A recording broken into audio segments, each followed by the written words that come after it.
Rich Dad, Poor Dad, as narrated by Robert Kiyosaki. I had two fathers, a rich one and a poor one. One was highly educated and intelligent. He had a PhD and completed 4 years of undergraduate work in less than 2 years. He then went on to Stanford University, the University of Chicago, and Northwestern University to do his advanced studies, all on full financial scholarships. The other father never finished the 8th grade. Both men were successful in their careers, working hard all their lives. Both earned substantial incomes. Yet one struggled financially all his life. The other would become one of the richest men in Hawaii. One died, leaving tens of millions of dollars to his family charities and his church. The other left bills to be paid. Both men were strong, charismatic, and influential. Both men offered me advice, but they did not advise the same things. Both men believed strongly in education, but did not recommend the same course of study. If I had had only one dad, I would have had to accept or reject his advice. Having two dads advising me offered me the choice of contrasting points of view, one of a rich man and one of a poor man. Instead of simply accepting or rejecting one or the other, I found myself thinking more, comparing, and then choosing for myself. The problem was, the rich man was not rich yet, and the poor man not yet poor. Both were just starting out on their careers, and both were struggling with money and families. But they had very different points of view about the subject of money. For example, one dad would say, "The love of money is the root of all evil." The other, "The lack of money is the root of all evil." As a young boy, having two strong fathers both influencing me was difficult. I wanted to be a good son and listen, but the two fathers did not say the same things. The contrast in their points of view, particularly where money was concerned, was so extreme that I grew curious and intrigued. I began to start thinking for long periods of time about what each was saying. Much of my private time was spent reflecting, asking myself questions such as, "Why does he say that?" and then asking the same question of the other dad's statement. It would have been much easier to simply say, "Yeah, he's right. I agree with that." Or to simply reject the point of view by saying the old man doesn't know what he's talking about. Instead, having two dads whom I loved forced me to think and ultimately choose a way of thinking for myself. As a process, choosing for myself turned out to be much more valuable in the long run, rather than simply accepting or rejecting a single point of view. As a young boy, having two strong fathers both influencing me was difficult. I wanted to be a good son and listen, but the two fathers did not say the same things. The contrast in their points of view, particularly where money was concerned, was so extreme that I grew curious and intrigued. I began to start thinking for long periods of time about what each was saying. Much of my private time was spent reflecting, asking myself questions such as, "Why does he say that?" and then asking the same question of the other dad's statement. It would have been much easier to simply say, "Yeah, he's right. I agree with that." Or to simply reject the point of view by saying, "The old man doesn't know what he's talking about." Instead, having two dads whom I loved forced me to think and ultimately choose a way of thinking for myself. As a process, choosing for myself turned out to be much more valuable in the long run, rather than simply accepting or rejecting a single point of view. One of the reasons the rich get richer, the poor get poorer, and the middle class struggles in debt is because the subject of money is taught at home, not in school. Most of us learn about money from our parents. So what can a poor parent tell their child about money? They simply say, "Stay in school and study hard." The child may graduate with excellent grades, but with a poor person's financial programming. and mindset. It was learned while the child was young. Money is not taught in schools. Schools focus on scholastic and professional skills, but not on financial skills. This explains how smart bankers, doctors, and accountants who earned excellent grades in school may still struggle financially all of their lives.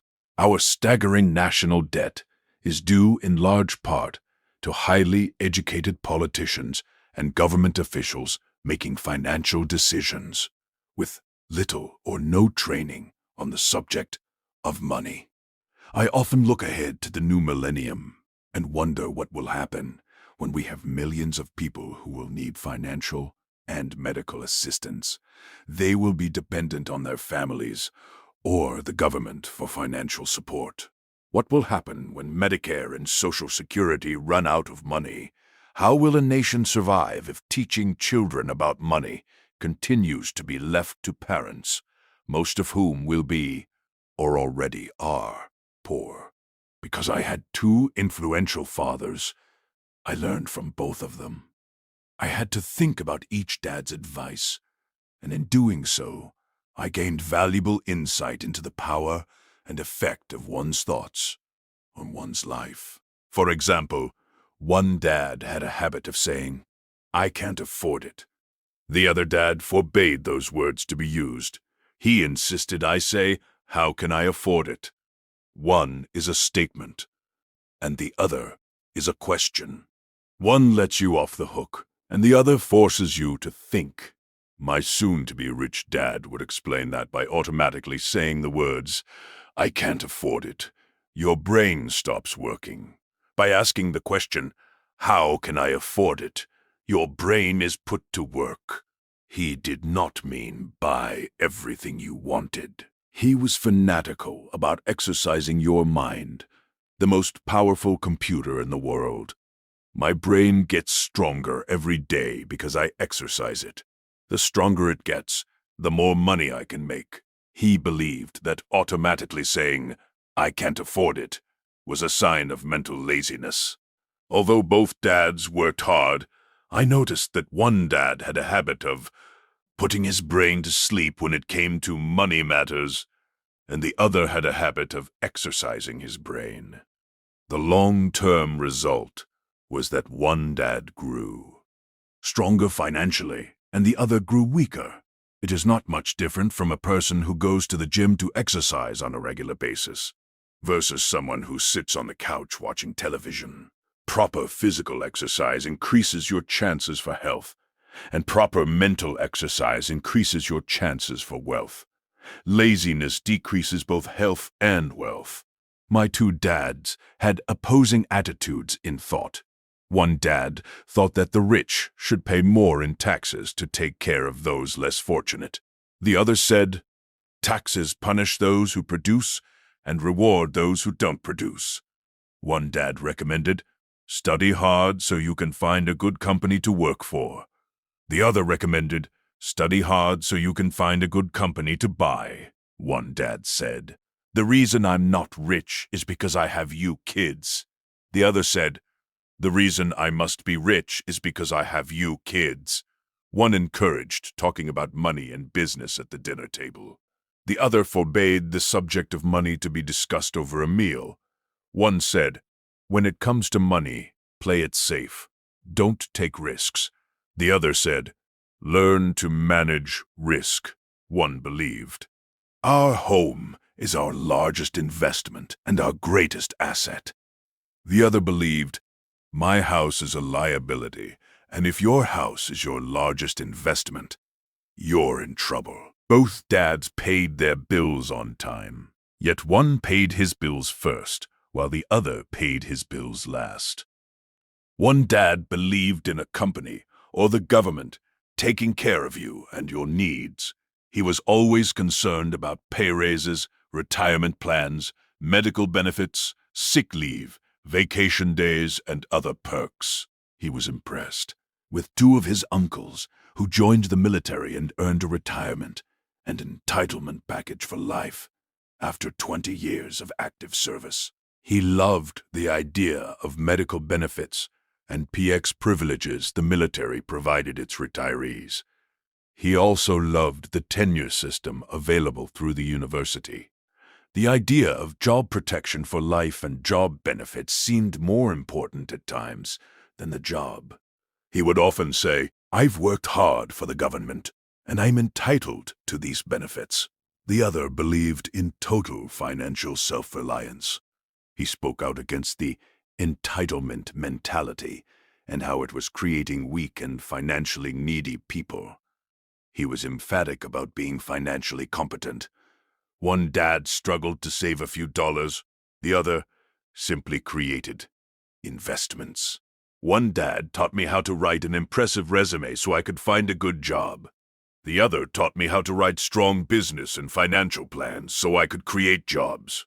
Being a product of two strong dads allowed me the luxury of observing the effects different thoughts have on one's life. I noticed that people really do shape their life through their thoughts. For example, my poor dad always said, "I'll never be rich." And that prophecy became reality. My rich dad, on the other hand, always referred to himself as rich. He would say things like, "I'm a rich man, and rich people don't do this." Even when he was flat broke after a major financial setback, he continued to refer to himself as a rich man. He would cover himself by saying, "There is a difference between being poor and being broke. Broke is temporary, and poor is eternal." My poor dad would also say, "I'm not interested in money," or "Money doesn't matter." My rich dad always said, "Money is power. The power of our thoughts may never be measured or appreciated." But it became obvious to me as a young boy to be aware of my thoughts and how I expressed myself. I noticed that my poor dad was poor, not because of the amount of money he earned, which was significant, but because of his thoughts and actions. As a young boy having two fathers, I became acutely aware of being careful which thoughts I chose to adopt as my own. Whom should I listen to? My rich dad or my poor dad? Although both men had tremendous respect for education and learning, they disagreed in what they thought was important to learn. One wanted me to study hard, earn a degree, and get a good job to work for money. He wanted me to study to become a professional, an attorney, or an accountant, or to go to business school for my MBA. The other encouraged me to study to be rich, to understand how money works, and to learn how to have it work for me. "I don't work for money," were words he would repeat over and over. "Money works for me." At the age of 9, I decided to listen to and learn from my rich dad about money. In doing so, I chose not to listen to my poor dad, even though he was the one with all the college degrees. A lesson from Robert Frost. Robert Frost is my favorite poet. Although I love many of his poems, my favorite is The Road Not Taken. I use its lesson almost daily. The road not taken. Two roads diverged in a yellow wood, and sorry I could not travel both, and be one traveler.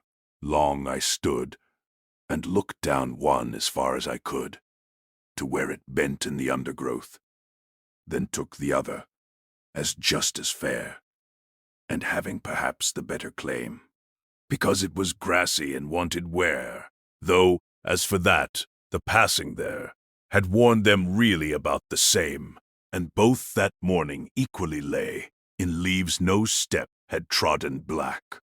Oh, I kept the first for another day, yet knowing how way leads on to way, I doubted if I should ever come back.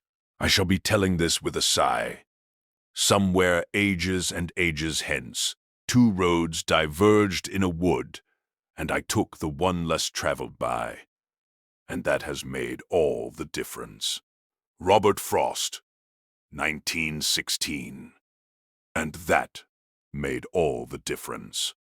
Over the years, I have often reflected upon Robert Frost's poem, choosing Not to listen to my highly educated dad's advice and attitude about money was a painful decision, but it was a decision that shaped the rest of my life. Once I made up my mind whom to listen to, my education about money began. My rich dad taught me over a period of 30 years, until I was age 39. He stopped once he realized that I knew and fully understood what he had been trying to drum into my often thick skull. Money is one form of power, but what is more powerful is financial education. Money comes and goes, but if you have the education about how money works, you gain power over it and can begin building wealth. The reason positive thinking alone does not work is because most people went to school and never learned how money works, so they spend their lives working for money. Because I was only 9 years old when I started, the lessons my rich dad taught me were simple. And when it was all said and done, there were only 6 main lessons, repeated over 30 years. This book is about those 6 lessons, put as simply as possible, as my rich dad put forth those lessons to me. The lessons are not meant to be answers but guideposts. Guideposts that will assist you and your children to grow wealthier, no matter what happens in a world of increasing change and uncertainty.